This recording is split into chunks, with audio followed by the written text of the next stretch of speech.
Today I'm cooking up an entire Lenten menu from one of my vintage cookbooks. This meal was so delicious that I think you would enjoy it at any time of year. I really had fun with this one, and I hope you love it too.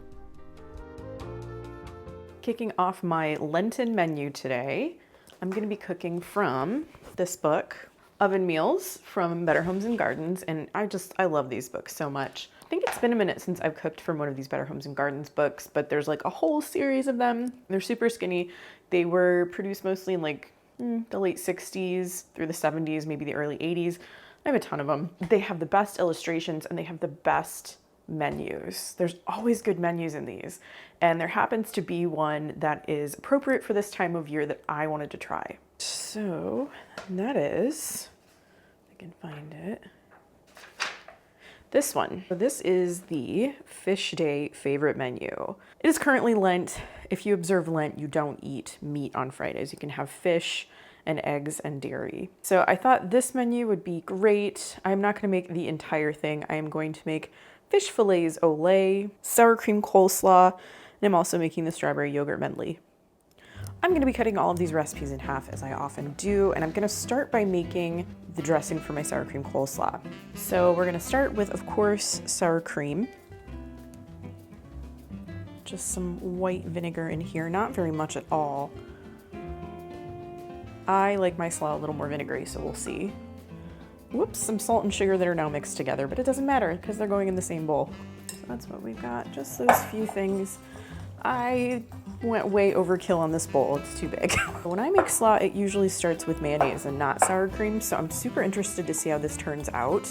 I do like coleslaw, especially interesting variations on a classic recipe. The dressing, it's very thick. I really want to put more vinegar in it. I'm not going to do it, but I do want to. We're going to add our veggies next. Starting out with some green onion, some green pepper, and radish. I bought an entire bag of radishes and I used half a radish. I've heard of people roasting radishes before. I think I'm going to give that a try to use the rest of them up. And shredded cabbage. I did not shred my own cabbage. Trader Joe did it for me. Some shredded carrot, which I have yet to shred, but I'll do that now. I really enjoy this grater. I got it from Pampered Chef a long time ago, so I don't even know if they still have it, but if I find one, I'll link it in the description down below. It shreds on both sides of these, so I can go back and forth, and I'm getting like twice as much shredding done. I think that's actually all I need. Going right in.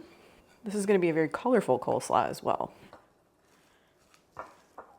Okay, this is a rather lightly dressed coleslaw, but it is colorful and beautiful. And it does smell really nice with those green onions.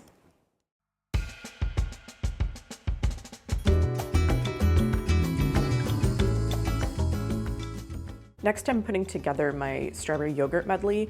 And I didn't realize this until right now, but the menu says that you can include either the coleslaw or the strawberry yogurt medley instead of and. It's really a choice between a vegetable salad and a fruit salad, but this strawberry yogurt medley seemed a little bit more on the dessert side to me, so I thought, you know, this could be a really like refreshing end to the meal. You kind of make this like cream cheese and yogurt dressing or topping. You can use it either way.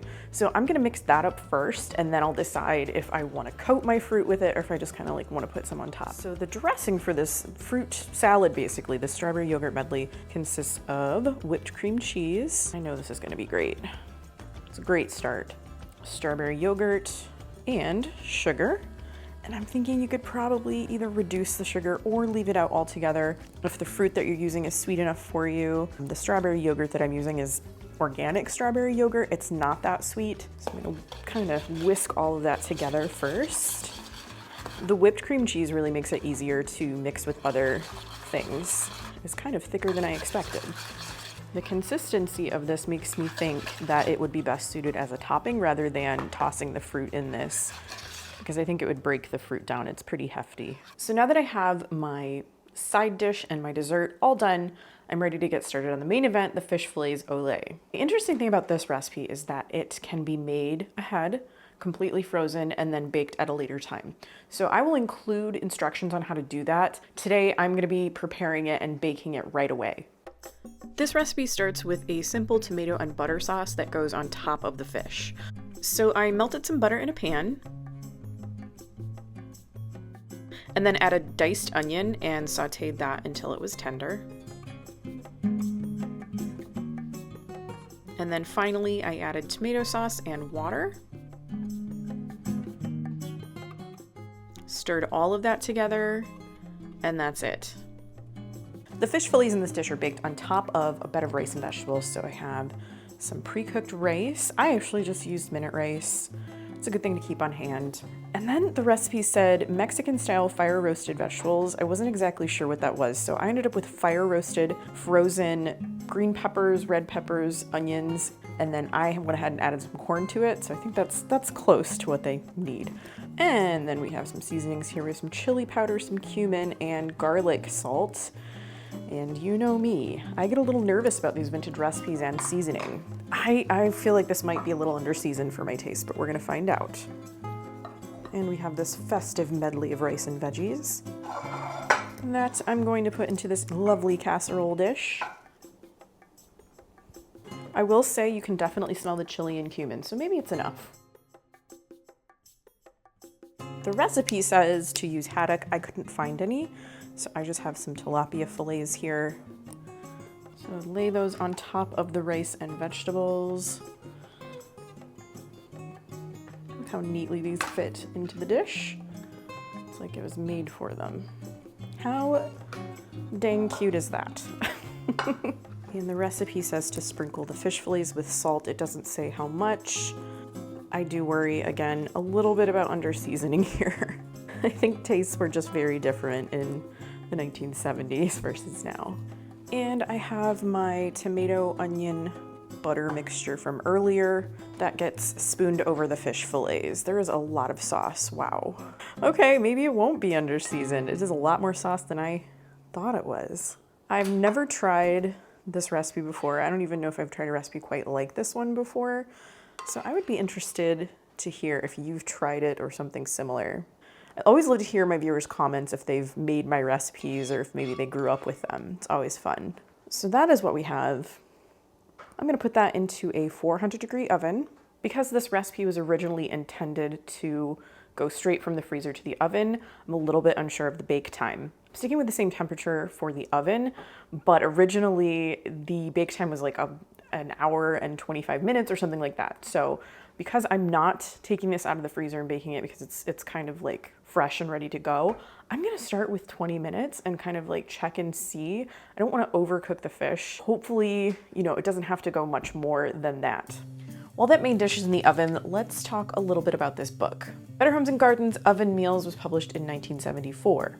The theme of this book is oven, basically, but that means regular oven, so like your stove, microwave oven, toaster oven, and then they also have recipes and meals that center around specific oven temperatures. So that way, if you're cooking something at a very low temperature, all of the components of your meal can go in the oven at that same temperature, then everything comes out and it's all done at the same time. So you're not trying to bake something at like 400 degrees and something else at 275 or whatever. Because the theme is oven, that lends itself well to comfort food, I think. There are a lot of very like warm, comforting meals.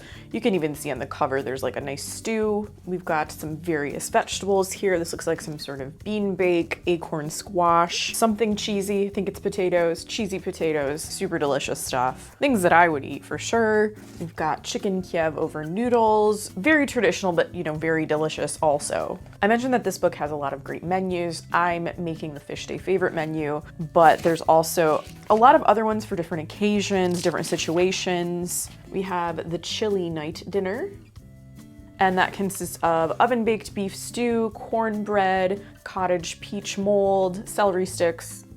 That's off the menu for me.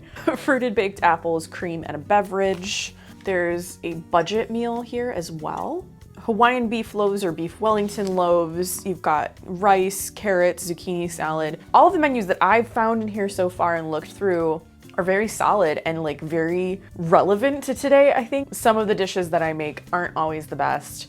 I make them for entertainment value. I've made some really good dishes that were complete surprises to me, but all of these seem like meals and dinners that you could put together today for your friends, for your family, for your household, and people would be happy to eat them.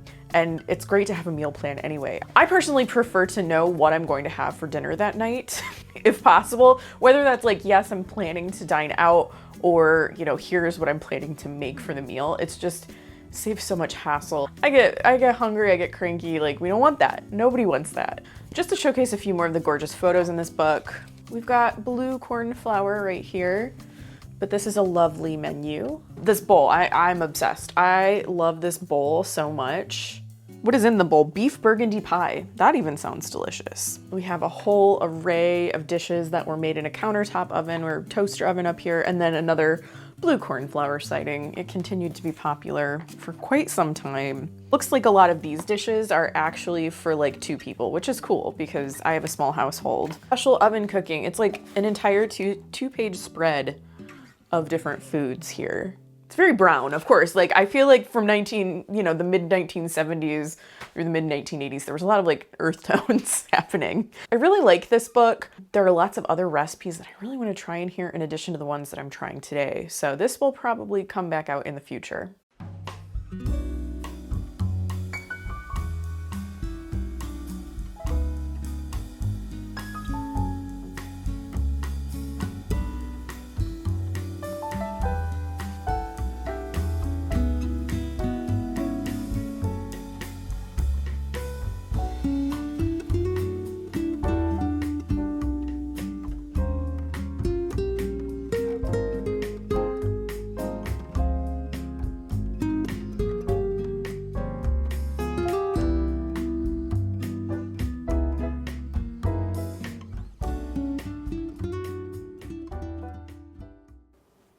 So I've got my whole meal here. I'm gonna just take that fruit salad off because it's gonna slide around. We have the fish fillet olé on the rice, well, next to the rice, and then the slaw, and I will try the fruit and strawberry yogurt medley last. So I'm just gonna start with the fish. Let's go for it. 20 minutes was just about right. Okay, looks pretty nicely cooked inside. It's good. I don't think it's really under-seasoned at all. With that tomato sauce, cooked with butter and onions, and then that little sprinkle of salt, it's just perfect. It's very tasty, actually. So I'm gonna go for that like rice medley next. I would up the seasoning just a little bit. Can definitely taste that chili and that cumin. I want a little bit more garlic salt. Maybe just a pinch of cayenne would be nice. And I could also add black beans to this. The vegetables that they were originally talking about in the recipe probably included black beans and I just didn't have any. So pretty good though. Good combination with those two. So that leaves the sour cream slaw. I actually like that a lot. I thought it was a little bit too lightly dressed and I was wrong. It's perfect. It is very crisp. It is very refreshing alongside the fish and the rice. I really like that. I will make that again, for sure. And then finally, I have my little strawberry yogurt medley. I have a mixture of strawberries and mandarin oranges. You can add banana to this as well. I didn't want to cut up a whole banana just for myself. I put a little bit of that yogurt cream cheese mixture on top. I know it's gonna be great. It is so good, so refreshing. This is such a good, complete meal, and it really wasn't that hard. Even if you don't want to make the fish ahead of time and put it in the freezer, it's so easy just to throw it all together and put it in the oven. We got another winner from Better Homes and Gardens. So this one, the book is Oven Meals. If you would like to pick up a copy for yourself, I'm sure there are some floating around out there. If you love vintage recipes from the 1970s, I have an entire playlist and I will link it in the description down below.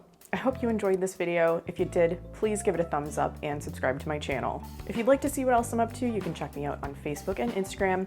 Links to both of those are in the description down below. Thanks again for watching, and I will see you in my next video. Bye.